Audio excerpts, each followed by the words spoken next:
treatments, episodic care. We want to move, I think, to a notion, a model of wellness. And we want to think about medicine or healthcare that's more predictive, proactive, and personalized. So how do we get there? And I'm hoping the folks today are speakers who are visionaries, who are experts in their field, and more than anything else, they're not just talking about it, they're doing it. I'm Preeta Ram. I am a managing partner at Pearson Ventures, where we invest in creating just this future of health. So we'll begin our keynote session with, and I'll invite our speakers on stage now, a fireside chat with two leaders in the industry covering the spectrum from sensors to systems, how AI is democratizing health. Don't you think that's important? I think that puts health in your hands and my hands. And I think that's where it needs to be, because aren't we tired? Okay, so we will talk then about the next couple of panels, which will be, the first one will be Neeta's panel, Health Sovereignty, AI Wearables, Health Data. This panel will build on a fireside chat about sensors and healthcare systems and the new paradigm of personal health data. We'll close with Deepa's panel, which is focused on AI and the future of health, innovating the care continuum. This session will address how AI is integrated every step of the way, from drug discovery to distribution and then delivery. So we have Girish Naganathan, the CTO of Dexcom. Applause.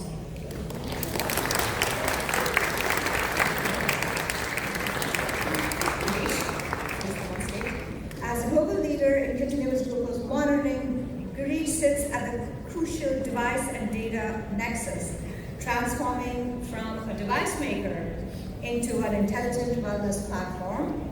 And we have Thomas Osborne, MD, Chief Medical Officer of Microsoft. Dr. Osborne, please join us on stage. Thank you. Did I hear the applause? Thank you.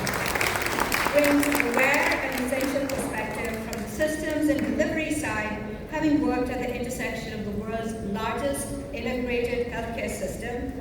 Do you guys happen to know what Gemini thinks that is? The world's largest integrated healthcare system. Well, you know. It's the VA, and now also at the world's most powerful technology engine.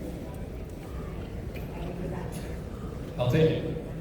Let's sit down somewhere. I have Okay. I will sit near my water bottle here. Where do you want us? Close, so we don't have to hear. We're friends here. We're not gonna, I know you said you'll be controversial. I did not say that. You said that, and I said, well, let's see what happens. Okay, fine. So, question to you, Girish. So Dexcom is the global leader in continuous glucose monitoring. When you think about the data, how are these continuous data streams that are coming from wearables like the CGMs that I know a lot of folks wear, how are they moving diabetes from just management of a disease to perhaps a broader vision of wellness, and health sovereignty, because now you've got all that data coming out of there and to you, to Dexcom. So when you think about this, my second question right at that would be, what do you think the biggest challenges are in translating the raw sensor data into what I call the new AI, actionable insights? Thank you.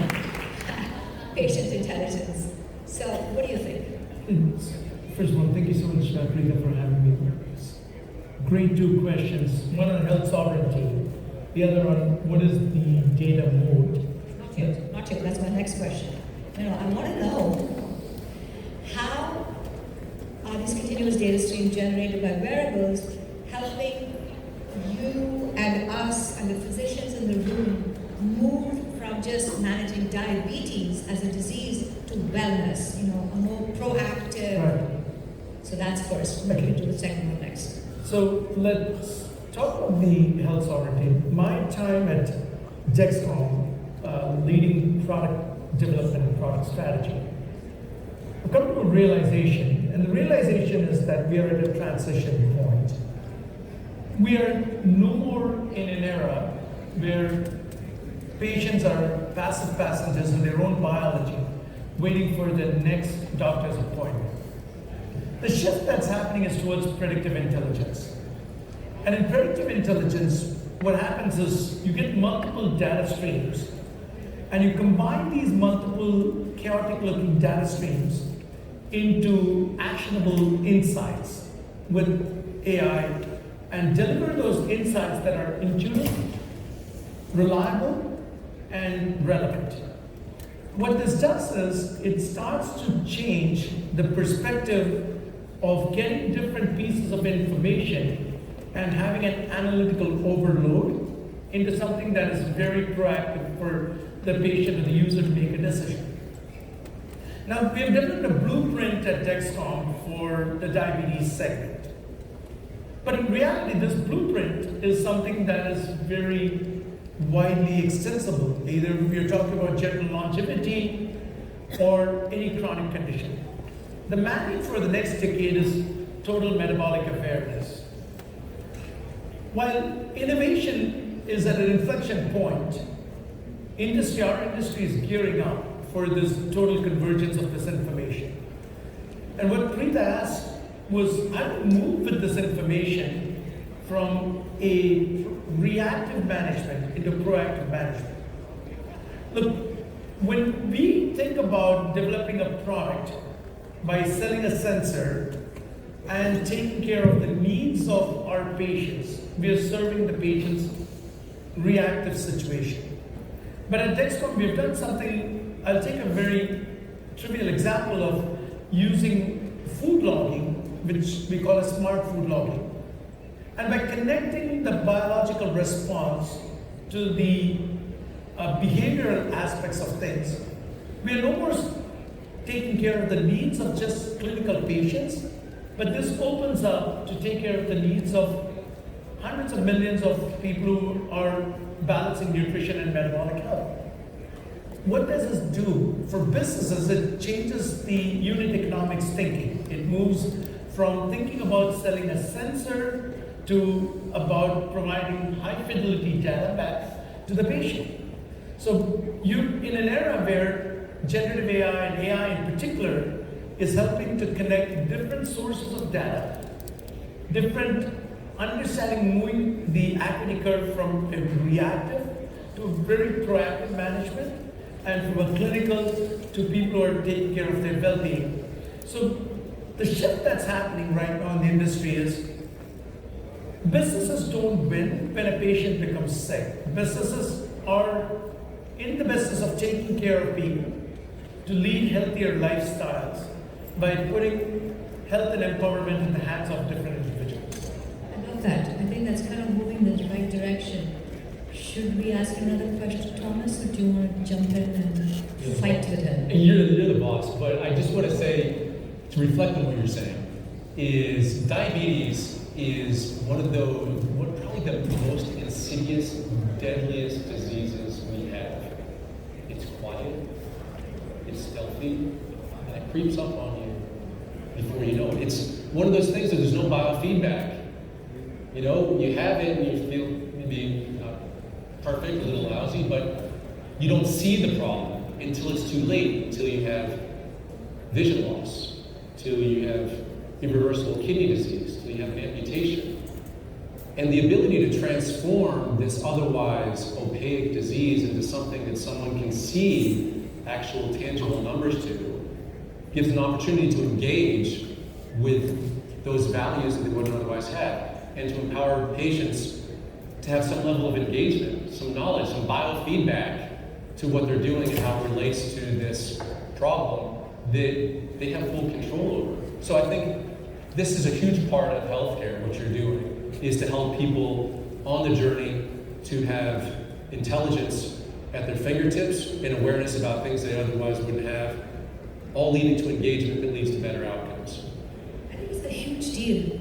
Going from that daily finger pricking, painful exercise to just having it with you and checking, oh, I ate that ice cream this morning, what should I do? And learning that you should never eat ice cream that morning, perhaps that's what it is. I mean, I love that.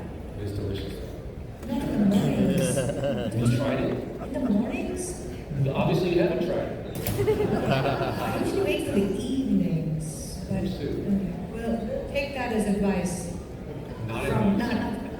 An observation. Oh, an observation. See, okay, let's talk about the data. We don't want advice like that, Thomas. It's not an observation. That's a challenge that we're getting It's over. not advice. Please, if those of you that wrote it down as advice from a real MD, strike it out. Real, right? You still have your certification and all? I do. It seems like it's threatened today. You know, remember those ads in TV ads that have the two-liner at the bottom, you know, go see your physician, da-da-da, like that. Anyway, moving right along. So, back to you, Girish. You wanted to talk about data. Let's talk about data. So, you know, wearables are generating data. And look, I looked this up, so I'm going to have to read this for you. Apparently, this is hospital. Okay, 130 to 300 petabytes of patient-generated health data from all the wearables we're all wearing from about 65 million households is being generated. Okay, so now we have huge amounts of data. And then we as investors ask the question with a very straight face, do you have a data moat? What is your data moat? Like, you know, it's a very serious question and they better have a good answer, which at least, I don't mean a good answer, but it has to be a compelling answer that an investor might find compelling. So let me ask you this, you're the sensor person here. What is a moat? Is the moat for a healthcare company, many of whom are in the audience, lie in the sensor hardware, or is it the proprietary sourced data, or in the proprietary algorithms and federated learning models that turn that data into actionable patient intelligence? What do you think? Where is the data moat? And we're all listening and taking notes from now. Yes, great question. You know, 5 years back, if it asked data, everybody used the phrase data is the new oil. And that phrase had become so cliched. And the reason they call it data as the new oil is because of the volume of data that's sitting in the database of different organizations. I'll share with you a bit later. I was talking to one of the security companies here in the valley, Cohesity, and I'll explain to you a bit on how they're thinking about vaulting and so on and so forth. But today, the purpose of thinking about large quantities of data is no more relevant in the era of agentic AI. If your moat is purely based on volume, which is a commodity today, that lake is evaporating. So one of the ways that Dexcom, what I've done is to build that moat with architectural velocity. And what I mean by that is, by building extensible systems, by connecting your data sources with other data sources, by building scalable, lightweight foundational models, you're now turning a static lake of data that's not just stored, but the data that's being constantly used to learn. This is crucial. What this has done is it's helped us move to the speed of the market rather than the speed of hardware cycles. And what we have done specifically is to prioritize federated learning and modular AI. And this intelligence layer that we have built, what we call as personalization at scale, is a much bigger moat than any physical hardware is. I think with the sensor company. But this sort of intelligence is all about systemic intelligence that leads to bringing different disparate data sources, whether it's from your Fitbit or Apple Watch or your rings or whatever the case might be, and combining with glycemic index, you're now able to deliver personalized insights that's actionable, that's relevant, and that's timely. And when you do that, it starts to create a foundational shift in terms of how the data is translated into usable insights, into something that can put the health in the hands of the patients. So it's kind of a combination of all three. It's not enough to just have one, say, I've got the best hardware because I can, grab this piece of data, and it's not enough to say, oh, I've got someone else's data, I'm able to do this.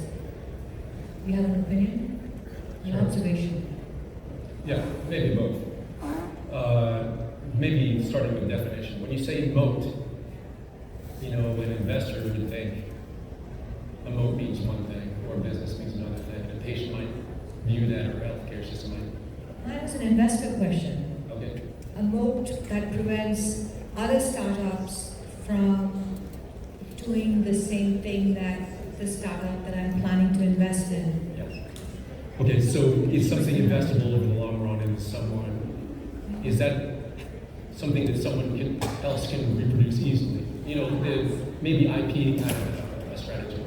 Yeah, okay. So my thoughts about a moat is that even without sort of an investment perspective, data is very difficult. Data in healthcare is very messy. And so you gotta normalize it, you gotta clean it, you gotta make data ready for insights. Okay. And so that's already a moat. Then you got the regulatory compliance moat. Now, making sort of a different perspective on this, you have your own data that you collect because you're a sensor company, wearable company. The moat there is you already own the data, so there's nothing to defend there because you already have that, unless you have the patient or the facility that's sharing it. And that's sort of one-off basis. I think the real strategic advantage is what we're talking about. How can you differentiate yourself as a company that's going to be successful, that's going to be 10x? Mm-hmm.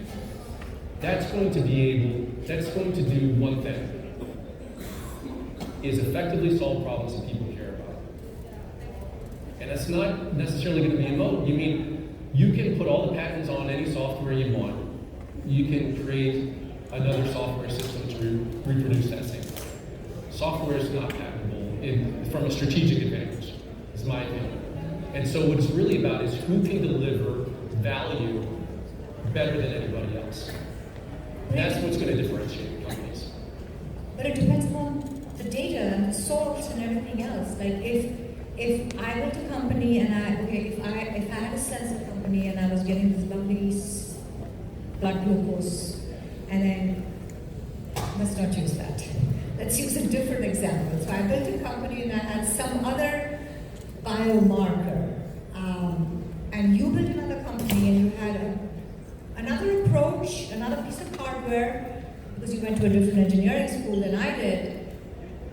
But at the end of the day, the insights, the clinical outcomes were similar.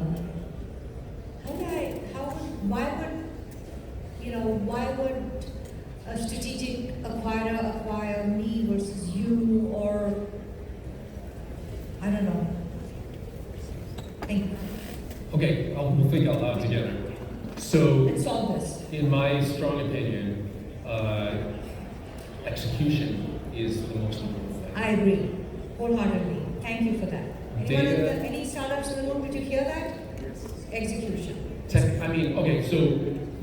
When you're deploying in any domain, especially in healthcare, you've got to deal with the people. First of all, the problem. Know the problem really well. Okay, Then it's the no people, question. the process, the governance, the regulatory compliance, and the tech, and the data. That's all foundationally important, but that's relatively easy compared to all those other things. And you have to be able to integrate and correlate and bring all those things together in order to have a product that actually someone's willing to purchase and buy again. Hey, if you want to applaud, please go ahead. Round of applause. For that. The audience loved it. So here's your question. Let's see how you do with that one. Can I give you a hard one? Okay, so my brain means, you come from Microsoft and the VA, and you operated at this super, super massive scale, something that we can barely start to imagine. And you've been in tough environments. Those are tough environments. Not as tough as this one. We have to watch your question. I'm just framing it for them, and they're already applauding you. Fine. So AI adoption, as we talked this afternoon, it's gone from 59% in 2024 to a whopping 75% in 2026, like there's only half the year out. So, I mean, that's great. We're congratulating ourselves, like, wow. And I see Anna somewhere. Did I see Anna somewhere? Did I see Anna? Oh, there she is. Okay. See, she's at the forefront of that. But it's still low, right? We've got other people in the room who say, well, technology, they're probably at 90% adoption. So you tell me, why is it so low, A, and what will it take for these entrepreneurs that are driving innovation every day to go from this marvelous AI innovation that they've dreamed up, along with execution, of course, to being embedded, to getting themselves embedded in the Sutter Healths of the world. Thank you, Sutter Health. Liz is over here, and everyone else. How did it get there? And you know what I want you to also say? Sure. I want you to talk about shepherds. And it's not about sheep. It is a high-tech conference. We won't talk about sheep, but I do want him to explain to the audience this notion. What are you writing down? It's a very long question. I'm just asking my question because maybe he doesn't know how to answer that. Okay, write it down. Yeah. Look, I come from shepherds. Do you want to talk about healthcare systems? Sure. Okay. No, I just want to know the first question. Maybe, okay, let's just talk about shepherds and how they can help get AI innovation into healthcare systems. Okay. Embedded, like the VA. You don't have to talk with the VA, but just hypothetically, genetically, abstract, So illustration layer. I'll start with the ice cream. I just want to be clear. Vanilla. That question's still in the back of my mind. So, understanding that ice cream in the morning or in the afternoon is good, tastes good, it's not necessarily good for you. That's one of the many challenges that we have with diabetes. So I'm identifying the challenge and being able to have some biofeedback about what that does to your body will help inform people about how to make good decisions. Perfect. All right, so when it comes to, you want to work with a healthcare system. How do you do that? You're a startup, you've got this great idea, you have this tool, this technology. How do you get in there? Well, the best thing you can do is don't try to tell them about how many GPUs you have, about how fast your processing is, about whatever other tech variables that you are really proud of. That's important, but honestly, they don't care. People care about their issues. In healthcare, there's no shortage of problems to solve in healthcare. That's the great opportunity and the responsibility that we have. So where do you begin? Understanding your customer. Understanding, what's the biggest problem for them? Because it's probably different than the other hospital or the clinic or the provider down the street. And so understanding where they're coming from, understanding their constraints, certainly within the whole milieu of the fact that the stakes are high in healthcare, and it's a highly regulatory space with so many different ways you can go sideways, and you can cause harm with good intent. Certainly, that's foundational across the board. But they care about keeping the lights on. They care about delivering the best care possible. They care about market share. They care about what just happened with one of their employees. They got in trouble doing something else. They care about so many different things. If you can effectively understand where they're coming from, what their highest priorities are, then you have a chance at getting them to work with you in some sort of partnership. So it's really understanding the customer. It's understanding the problem, and then as soon as you think you know it, you probably are just getting started and going deeper. So 90% of the effort is partnership, understanding the problem, and someone's willing to spend time with you, so you really can deliver something that makes sense for them. What about the shepherd? The shepherd. Tell me, are we talking biblical? Tell us. Okay, you said I forgot what I said. You said that it helps to have someone inside. Okay. You get it? Remember? Yes. Tell me back. Did you not do this like working on prep call? We said so many different things. All right, so a shepherd is one term you could use. So, like any adoption group, like there's a curve, right? There's early adopters, there's laggards, there's all kinds of people, right? And so some people just want to do things the way they've always done them. And in fact, there's a lot of incentives to continue to do that. You won't get in trouble, everyone's happy, you don't have to do extra work. Other people are like, look, I want to do the best thing possible, and I'm willing to take the risk. Anything you do in healthcare is a risk. So if you're able to identify somebody in an organization who's passionate about something, number one, has the time and the resources, number 2 and 3, then you have a potential product or program champion that you can work with. Because you can't work with everybody. You got to find somebody who's going to be a champion inside that's going to be able to pull something through and then talk to everybody else in the organization that needs to sign off and say yes. Because you can't just have a yes from one person. You got to have, biomed, IT, security, privacy, legal, all these other people. And you can't do that from the outside. You need someone on the inside that's passionate about something. It's the most important thing for them. They're willing to put their neck out on the line. And you make it easy, you lower the friction, you reduce the risk for them. Then you have a chance. Then you have a chance of making it work. It's great. I really wanted you to say that because lots of times we forget that it's not about us, our startups, our revenue that needs to be met so that our investors won't get on our case the next quarter, but it's about them, the patient, and the outcomes. Let's talk about democratization. They've already given us the 10-minute, maybe 8 minutes now. And I know both of you are very passionate about this. And when we talked, we said, we think AI is definitely going to democratize health.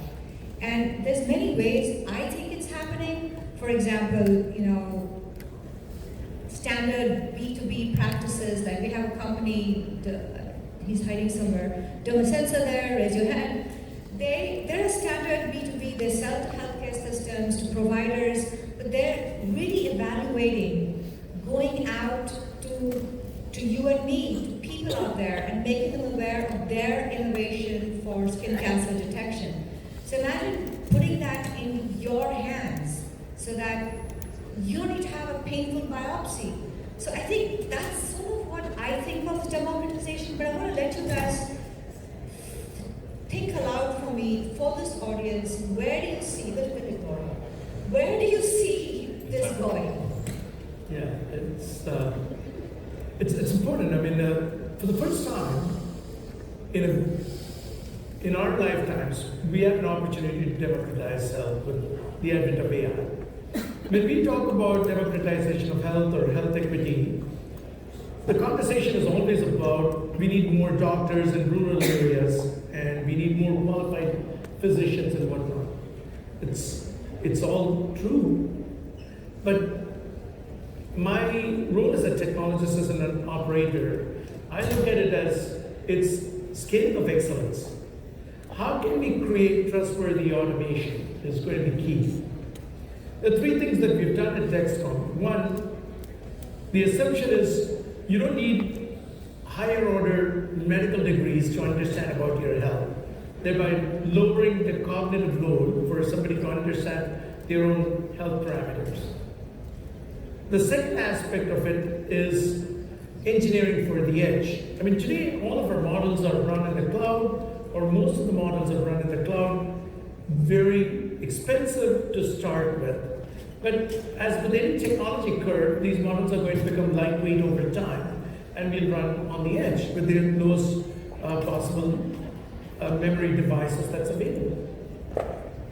And the third one is we take algorithms and we take data, and we want to make sure that with human in the loop, we are able to ensure that this is applicable about very diverse populations.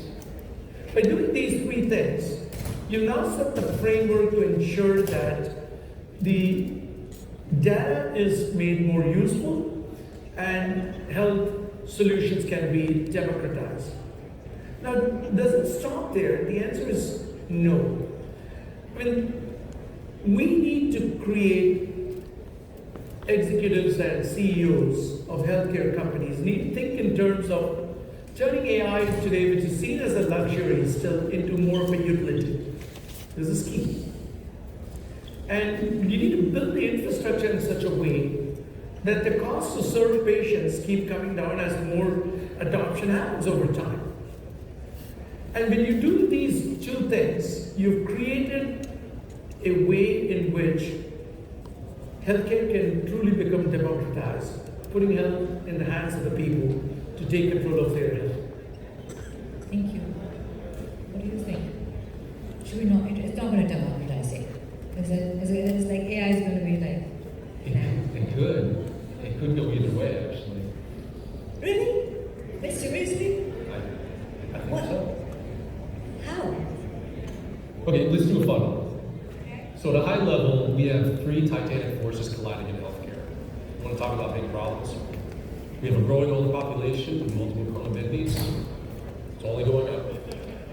We don't have enough providers. With the increased population, decreased providers, that's in of itself a problem. On top of that, we spend a large amount of money on healthcare. In the US alone, $5 trillion, 20% of our GDP. The intersection of those three things is going to cause a lot of problems. It's only getting worse. All of them are going in the wrong direction, and they're amplifying each other. So, for those of you who are business and entrepreneurially minded, being at that intersection is magical. Because if you have a solution that addresses all those different things, you have many customers, many different interests, many different people that will support you through the hard and the good times. And investors. Exactly, especially investors that want 20x on their return. At least. Are we going to talk about bias? Yeah. Well, we could talk about that, but we could talk about. 1 minute left. You know, I spent all the time setting it up, so that's my extra 2 minutes. That's for everybody. We have definitely 3 minutes. I want to talk about bias and drift because I think that's pretty critical to this whole notion of democratization. We can't have bias in our models. We know they're going to drift. We can't have regulatory bodies, and we talked about it the other day, that don't understand that there will be moral drift, and therefore, FDA and the like will have to allow us to change. Because that's what's great about AI. You can talk about that. You're a technologist. What do you think? Bias, drift. Do we want to talk about that, or do we want to talk about democratization? I want to talk about bias and drift. Okay, I think we get the. Do we get the democratization? Okay. I know there is a lot to talk about, but we want to talk about bias and drift. Okay, so. Only for like 30 seconds, and then he gets 30 seconds, and then we have to close. Foundationally, this is not intuition. I mean, medical research has been predominantly on white males. Not totally, but mostly. And so the idea that you can generalize the insights from medical research to everybody else has been short-sighted for many reasons. And so that's one of the problems, and it's sort of seen in a macro scale. So like, at a micro scale, if you have an AI system, it's beautiful, it's perfect, it works amazingly in this population, and you say, we're going to sell this to you, and you drop it into a totally different demographics. And it was trained on just white Caucasians in Croatia, and then you drop it in South Asia, perhaps? Sure, and it's not just ethnicity, it's not just race, it's more genetics, it's socioeconomics, it's like, what's available, different medication, like so many different things. And so obviously that's one thing. You gotta like retrain and tune and validate a model. And then over time, populations change. I mean, populations change over time, because people get older in one area, or new people come in and they have different backgrounds and different foods that they like and cultures, and genetics change. And so and medications change over time. And so if you had this great model yesterday, it doesn't necessarily mean that it's going to work tomorrow, even in that same population. And so AI is a different beast. We need to continue to revalidate these tools to ensure that they're doing what we think they're doing. And the FDA is very interested in this. So if you haven't put this on your roadmap, it should be on there because they are creating strategies to address these very issues. Sounds good. Great. On bias and Model drift. okay, so look, I talked about two specific concepts. One, human in the loop, and testing your algorithms across diverse population. It's exactly to address this problem that we talked about, to make sure that your algorithm is not over-indexing on any dimension, any particular dimension, whether it's demographics, age groups, whatnot. The second aspect of it is what we call as real-world evidence. Longitudinal data that's available with real-world evidence, by building modular systems and by encouraging federated learning of these systems, you've got real-world data that's coming in to test against the algorithm that you've developed. With the advent of AI, combining the real-world data with a modular approach to learning and intelligence that's built in your stack, it creates such unique understanding to create a closed-loop system that was not possible before. These two things will ensure that A, you don't go in with a bias, and two, if there's a drift that's happening, you're getting a continuous feedback loop in the system to course correct. That sounds amazing. That would be a good place to stop. Nita, do we have? No, we don't have time for a question. We don't have time for a question. That's fine. I'm sorry about that. But I do want to thank the two of you.